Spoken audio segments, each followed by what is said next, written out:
Welcome to this very special edition of the Real Deal Podcast, episode 980, as we discuss the fallout from the 2024 election, which, of course, took place last Tuesday evening and, frankly, was over rather quickly, considering what we thought, how long we thought it could last. The results we knew basically, 2 or 3 o'clock in the morning who was going to be the next president of the United States.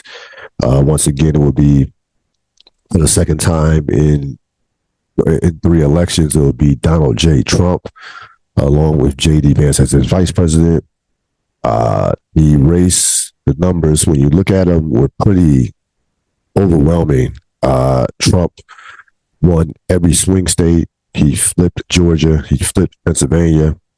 He flipped all the battleground states. He wins the popular vote for the first time a Republican has in over 20 years. You got to go back to George W. Bush back in 2004 when he defeated Kerry. His 312 electoral votes is the most electoral votes since Obama in 2012. Obama in 2012 had 332, and Obama in 2008 had 365. So it's pretty much, it was a decisive victory for one Donald Trump. So here's the thing, I'll get to Trump, but I want to deal with, I'll give you, here's a couple of numbers just to chew on. 100 as of right now, the last number I checked, Trump had 74 million votes, accumulated 74 million votes.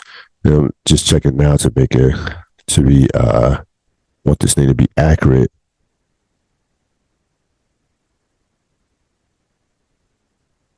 Yes, as of today, Trump had 74 million votes. That number just shy of 75 million votes. Kamala Harris had 71 million votes. In terms of percentage, the percentage got close a little bit. It's the total percentage, 50% of the vote goes to Trump, 48% of the vote goes to Kamala Harris. The reason why I mention this is the first time that Trump has been anywhere near or over the 50% mark. You go back to 2020, he was at, when he lost, he was at 46.8% of the vote. You go back to 2016 when he won, despite losing the popular vote, he was at 46% of the vote. And of course, you remember, and Hillary Clinton had 48% of the votes, 48% of the vote. So this is the first election he's had that even came close to 50% vote, to having over 50% of the vote, which is very telling. To say the least. 155 million people came out to vote in 2020. This election, you had roughly 145 million people. So in essence, 10 million people sat on the couch. 47% turnout in Detroit. In Philadelphia, Trump gets 20%. Got 20% of the Philadelphia vote. Now he still got, Harris and Walz still won Philadelphia, but Trump got 20% of that vote versus 17% in 2020. So all around, you look at the rural areas, the urban area, the black areas, Trump's votes went way up all the way around throughout the country. It was absolutely a red wave throughout the country. So what happened and why did this happen? So I'm not going to be, I guarantee you, this is not a podcast for somebody with sensitive feelings. I'm telling you that right now. So I'm sure some people get their feelings hurt. But if I'm playing the blame game here, I gotta start with the brothers. Not as the number one reason, but as part of the reason. The bottom line is 21%. Trump gets 21% of the black male vote, uh, versus Harris only getting 77%. That number needed to be, and I said this during the summertime, said this to anybody that I discussed politics with, that black vote, that black male vote needed to be anywhere from 85 to 90%. Period. For Harris to even have a chance. It needed to be at 85, between 85 and 90%. The idea that you would either vote for Trump or sit on the couch is mind-boggling if you're a black man. So remember this. This is a guy who's the son of a Klansman. This is a guy who didn't want to rent out his apartments to black people or people of color. This is a guy who wants to lock your asses up. Like, he's already said, I'm giving cops, wants to give cops full immunity. What that's code for, I'm going to lock more black men up. We know more black people, black men, or make up the majority of the population in prisons. It's just that simple. They're already working on Cop City, if they're not done with Cop City, down in Georgia. Okay? So I don't see how, as a black man, that you would even remotely in your mind want to even think about voting for this man or sitting on the couch. It boggles my mind. And, Obama came out a couple of weeks ago with a statement criticizing black men in regards to this upcoming election that a few black men took offense to. I didn't, because he wasn't speaking to me, because I clearly planned on voting for Kamala Harris. What he was speaking to was the couch, and he was speaking to the 21% that ended up voting for black men, for Donald Trump. And when you think about it now, that wasn't as much as a criticism of black men as it was a cry for help. That was, I was talking to my cousin over the weekend about this election, and now that I go back and think about what Obama said, Obama was given that was the SOS. That was like black man, help. We really, really, really, really need you. That wasn't like, people took it as he's slamming black men, which he wasn't, by the way. It was a very constructive criticism. It wasn't. He's not saying black man ain't shit. He's not saying you need to put down giving off black stereotypes. No. That was a very constructive criticism. And guess what? He turned out to be 1,000% right, because black men voted for Donald Trump. Pure and simple. Again, that was a cry for help. Obama is one of the smartest, one of the most gifted politicians that a generational talented politician. He knew what was coming down the pike. He knew what was coming. And that was like, at that point, and again, in the moment, you're not thinking of it so much as you're reading on the articles and you're watching all his election coverage. But at that moment, she was in trouble. And he knew she was in trouble. And he knew the only way for her to possibly win would be getting a high percentage of the black male vote. Sisters came out and did what they do. They voted at basically 91% in regards to her. So they did their jobs to the fullest. Trump got about 55% of the Latino male vote, which certainly played a major factor. The Democrats have nobody to blame but themselves from that standpoint. They've ignored the Latin vote for years upon years. Outside Joe Biden, they've been in control of the Republicans have been in control of the Latin vote for about 20 years now. If you look at it, there's no reason why Democrats shouldn't be able to flip Florida. That was no excuse. Now you flip Florida, that's like 30 electoral votes. You don't have to win the entire blue wall if you flip Florida. So I gotta point the finger at black males. I'm sorry, it's all there is to it. It's no excuse for it. It's no excuse. And most of this, a lot of this is disinformation, ignorance, not giving a shit. They're both, you hear a lot of stuff from people that vote for Trump. They're both the same in terms of these parties. They're not the same, okay? And they're gonna find that out in 2025. People are gonna find that out the hard way in 2025. You hear a lot of that. That these parties are the same. They're not the same. And again, by any stretch of imagination, I'm not capping for Democrats in any situation. Because I have my, trust me, I'm not a Democrat, by the way. I'm a registered independent. I vote on policy, not about a candidate. I vote on policy. Keep that in mind.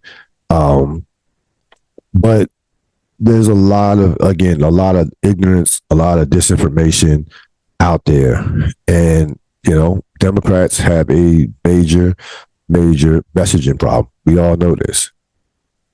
So I blame the brothers for not doing that, for not doing their part to the level that they should have done it. The number one reason, though, I'm telling you what the number one reason why Kamala Harris lost this election and why it was as one-sided as it was. And y'all not going to like this, but it was Joe Biden. It was Joe Biden. Joe Biden put Kamala Harris in an impossible spot. Listen, and you do the math on this one. He resigns, July 21st. She has 107 days, which is nothing. That's what, 2.5, that is like 2.5 months. That's barely, it's not even 3 months. That's 2.5 months to come up with a campaign. Branding, there's no way whatsoever that she was almost, it was dead, man. It wasn't going to happen. She was like a dead candidate walking throughout the course of this election. Did she fight? Did she do everything she could possibly do? Yeah. And again, I don't have smoke for Kamala Harris from the standpoint. I can look at some stuff. You want to criticize the lack of slander that she could have thrown at Donald Trump in regards to his cognitive and his mind and some of the crazy shit that was coming out of his mouth. Sure. You want to point to the fact that the money, the $1 billion, did not go into the right places as far as on the ground, especially in some of these communities, these black communities in Detroit, Philadelphia, Atlanta, Milwaukee. Sure, absolutely, and those are fair criticisms. But she only had 107 days. Donald Trump, in comparison, has been running for 9 years. I repeat, he's been running for 9 years. You do the math on that. 107 days versus 9 years. Remember, even when he lost in 2020, he didn't stop running. He didn't go away. He went back to the lab, was still organized, was still out there doing press conferences, doing interviews. He was still out there on podcasts. He was still out there. The MAGAs didn't go away. They didn't go away in 2020 despite that defeat. So that's not even a comparison. 9 years versus the 107 days. She never had a chance. And I'm telling you right now, and I'm going to go back to this. This is not to be a conspiracy theory. She was set up to fail. What Joe Biden did was not put country ahead of himself. It had a country ahead of himself. It was one of the most selfish acts you will ever see.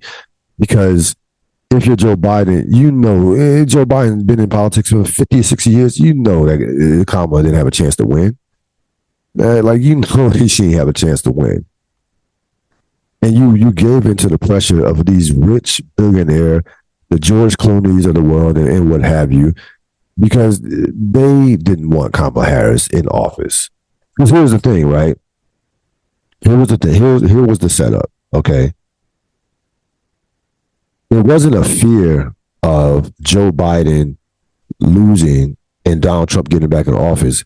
The real fear was Joe Biden winning, stepping aside, and Kamala Harris being the president for the next 4 years, or the next 3 years, or 2 years. Joe Biden even had he won, was not going to do a full second term. Wasn't going to happen. So we push Joe out. We bring another candidate and get an open primary. Okay, we don't get the open primary, which they were talking about, if you remember. They were talking about an open primary. Pelosi, Obama, and that would have been insane. So, because you only go from 107 days to about 70 days that the Democratic candidate would have had. So, hey, cool. We don't get the open primary, but guess what? She doesn't have a real chance anyway because 107 days is not enough. She's not going to win.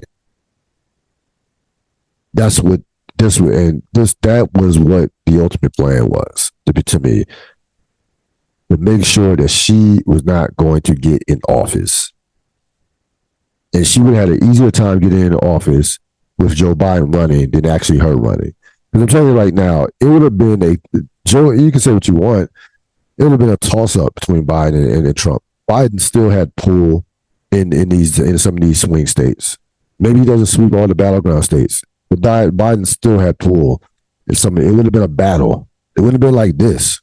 I'll tell you that. It would not have been like this. That's why they pushed him out. Because remember this as well. Had Biden or Harris won, the tax exempt, Trump's tax exempt would have been up in 2025. That tax credit he had for billionaires and people in the top 1%, that expires in 2025. But it doesn't matter now because he's going to renew it and give his billionaire friends and people in the top 1% a tax break. So it's this money, the money is still, the money still rules this political world and the world all around. It still comes down to the money. And these billionaires won, period. Mark Cuban congratulating Donald Trump after basically trashing him a couple of weeks earlier or earlier in a month earlier. That's not a surprise. Hey, congratulations, Donald. Because I know you're going to take care of me as a fellow billionaire, which he will. So Joe Biden, Joe Biden, who in 2020 was looked upon as a knight in shining armor and fixed the economy. He he helped salvage, make the best out of COVID. It's something that Donald Trump had completely fucked up. His legacy is done. Like it doesn't matter again, policy for policy. I'll put Joe Biden's record against anybody in the last 20 years, including Obama, in terms of policies. His policy record is pretty stout. But it won't matter because what Donald Trump is about to do, and he being the main reason why Donald Trump got back in office, it won't matter. His policy record, people will forget about that. That 2020 election win will be a footnote. A footnote.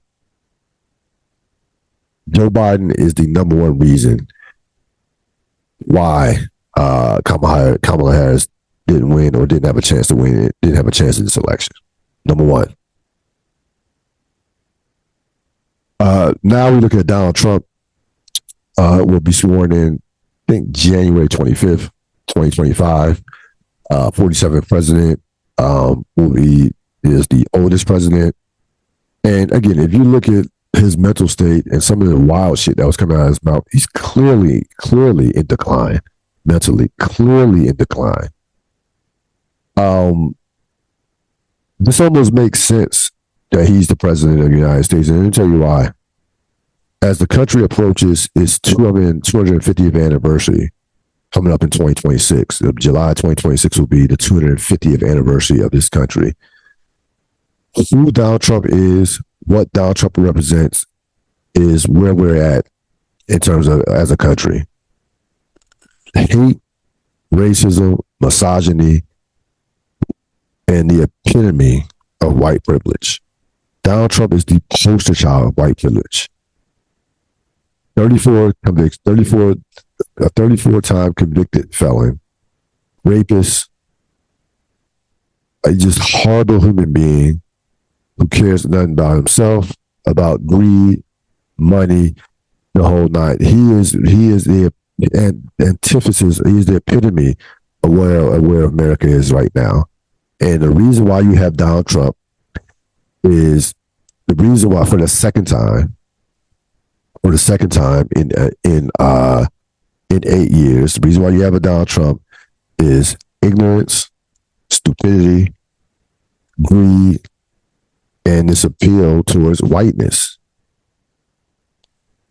The fear, it's not a coincidence that when you look at Donald Trump's the policies that he is trying to bring, hey, Let me destroy the Department of Education. What does that do? That and ban books that tell us the story of history of how slavery came about and what have you. Of course, you want to erase that type of history. Hey, I want to impose a Muslim ban. I want to deport millions and millions of illegal immigrants, legal and illegal. And through the police force, I want to just lock up a bunch of black people.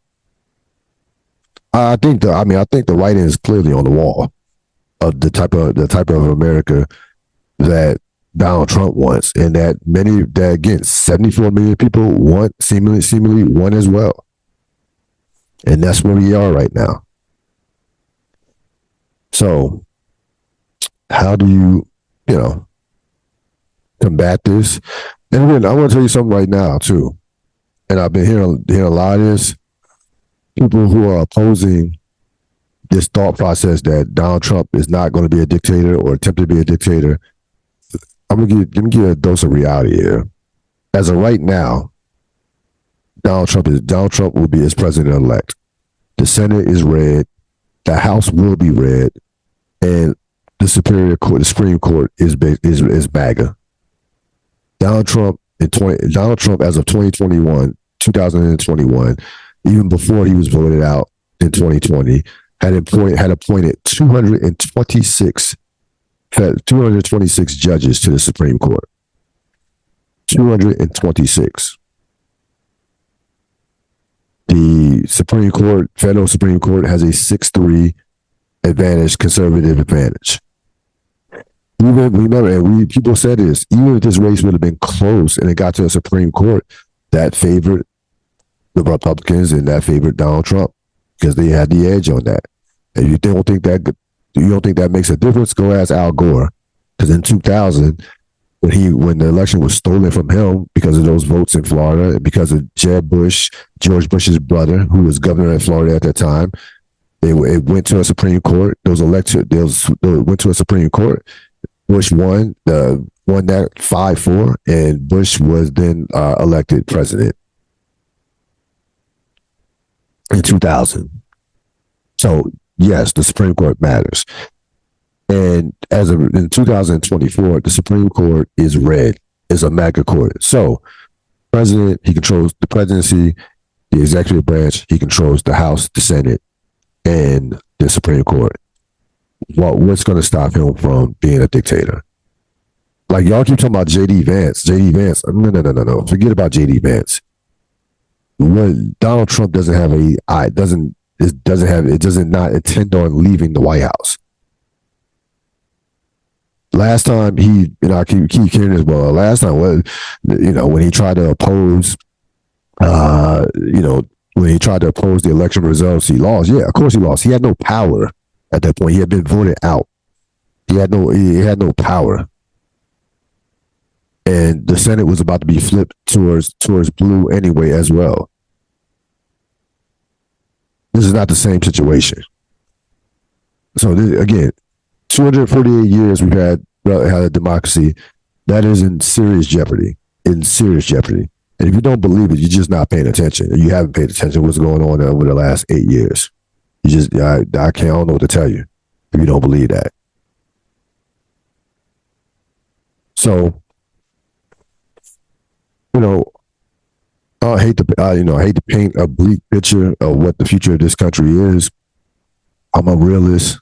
I think that I think, to be honest with you, more attention has to be paid towards politics and civics and local government and state government, things of that nature. We can't just get caught up on elections. There's going to be another election. There may be another. We better hope that there's another election in 2028. But there are also races in 2025, the midterms in 2026, and so on.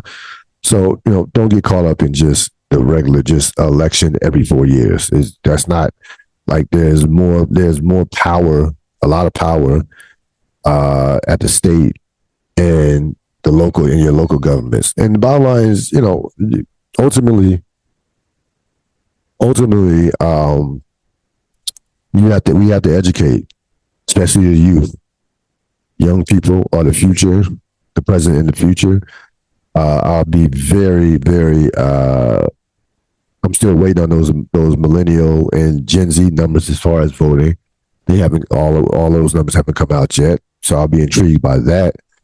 But the bottom line is the next generation is it's time for Gen Zs, millennials, and even to younger Gen Xs to step up. Baby boomers, for the most part, have done their part. As they get older, it's time for younger people to step up. Again, I like my share of trashy TV. I talked on this podcast about Power and some of the shows, Snowfall, where we done podcasts on shows. So again, I get it. I don't spend 10 hours a day watching political television and CNN and all these shows. No, but you gotta know what's going on. I mean, you gotta know what's going on because politics affects everyday life. You think about from your birth certificate to the time you die, there's nothing in your life that's not gonna be affected by civics or politics. It's just all there is to it. You gotta know what's going on. Period. I mean, as far as Kamala Harris, she'll be fine. She's not gonna starve. She can open her own law practice if she wanted to. She can write a ton of books. She can do speaking engagements. She has I'm sure, a ton of money at her disposal. I don't know, as far as from a political standpoint, I don't know what her future is. I don't envision her running again. I think, I'd be honest with you, had they had an open primary, had this been a regular, like, let's say Biden steps down in 2023 and you can get the likes of a Gavin Newsom or Shapiro and other people in the mix, I probably don't think she makes it out the primary, to be honest with you. And I like Kamala Harris. I think she improved from 2020.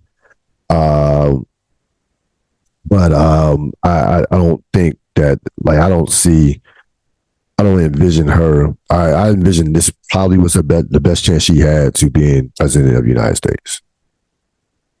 And before I let you go, just to go show you how ass backwards this country is as far as their thinking and mindset. Saw this over the weekend, the Washington Post. 87 countries around the world have had a woman leader. I'm going to repeat that. 87 countries have had a woman leader. America, in 248 years, haven't had one. So that just goes to show you the thinking, the shift, the way this country operates, the way this country has always operated, the idea that they just don't believe that a woman can run this country, or they don't believe or don't want a woman to run this country. That's just not the mindset, which is unfortunate. We know, and especially myself, know how the value and the importance of women, how women have been over the course of my life, and how women are, should be valued in general, especially Black women.